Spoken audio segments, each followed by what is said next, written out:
And it really amped up gold mining in countries like Mali and Burkina Faso and Niger and Chad and of course Sudan. And it's led to like a boom in small scale mining. And even though people, this small scale mining, it's also named artisanal mining, and it's seen generally as this like old fashioned way of mining for gold. But as far as Africa goes, it's actually pretty new, and they're using a lot of like modern technology to assist in this like old fashioned mining. We're not talking about like giant, caterpillar diggers and stuff like that. This is like old school mining, but with like newfangled technology added on top. And what it's doing is it's creating these really interesting communities that are forming around these mining sites, for better or for worse, right? There's like good parts and bad parts to it, and hopefully I can touch on both. But these communities are made up of folks from all over Africa and other regions, and it's mixing together a lot of different cultures and religions. So I guess that's inherently a good thing, but obviously can create some problems in and of itself. But it's also made a lot of trade and communication networks in the region grow like crazy. So it's economically profitable. The unfortunate part of that about that is that singular groups control it, like the RSF in the case of Sudan. And so these big mining operations have basically caught the attention of different organized groups like jihadists and jihadi revolts in Western Sahel, as well as military juntas that have taken over places like Guinea and Burkina Faso and Mali super recently.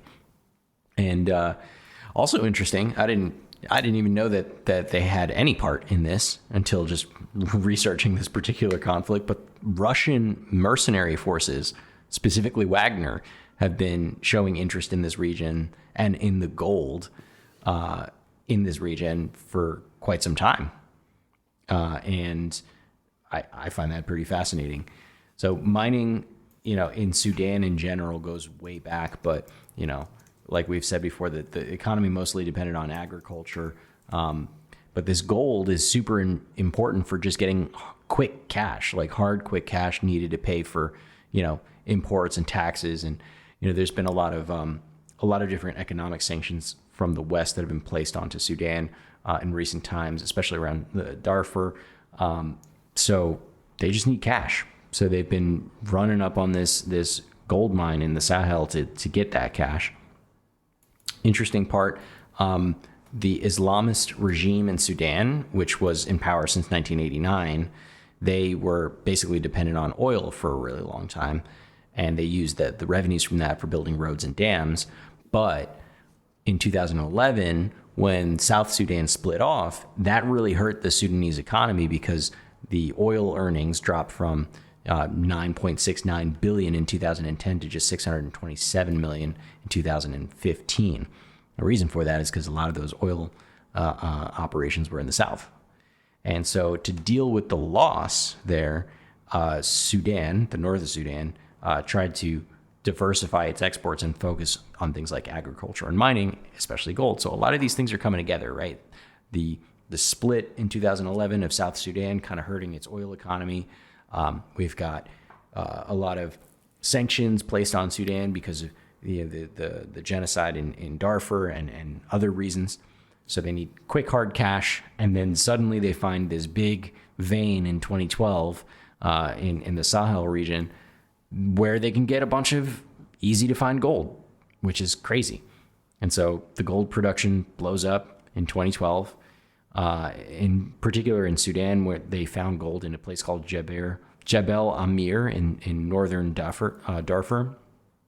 And so they made this giant gold rush, and that started bringing, over the workers from Africa. A couple of things I didn't write down that I'd like to also mention.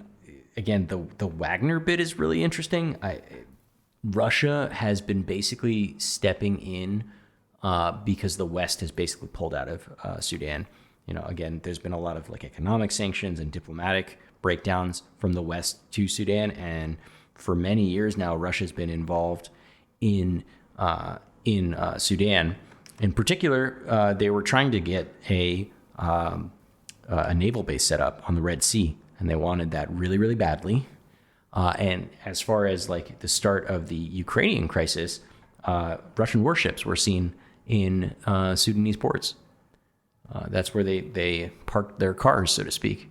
So it's pretty fascinating to see how like Putin and Russia have been kind of meddling a little bit into that country, and also tipping the scales in favor of some of the RSF factions, which I think is really fascinating because they have all the gold.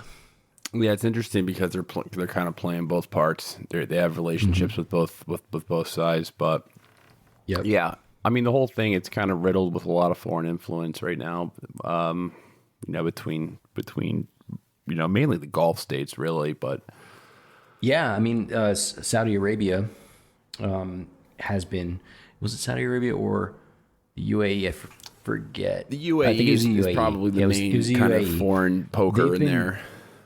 So here's another thing that I forgot to mention was that Sudan has been trying to use the gold economically, but to meet like the gold prices on the regular open market, and also because of a lot of the sanctions that have been placed on them, they've been struggling to keep up, and they ended up having to print a lot of money, which caused like a spike in inflation. And so right now, the majority of the gold that's being produced in Sudan is actually making its way out of Sudan through black markets at obviously a steep discount. And the UAE is one of the biggest beneficiaries of all of that Sudanese gold. There's also a bunch of like random like bad things, environmental and health concerns, right? Because these are kind of shitty operations in the mines, and they're using some old antiquated technologies in addition to newer ones. Like they're using mercury and sulfur. What was it called? I forget, some other dangerous chemical to extract the gold. So it's like killing people, but also poisoning the earth. So there's like a lot of people that are protesting that internationally. And so they got all this dirty gold money that they're basically only able to sell through the black markets. Now they're beholden to the UAE and other countries in that respect. And I don't know, it's all really crazy.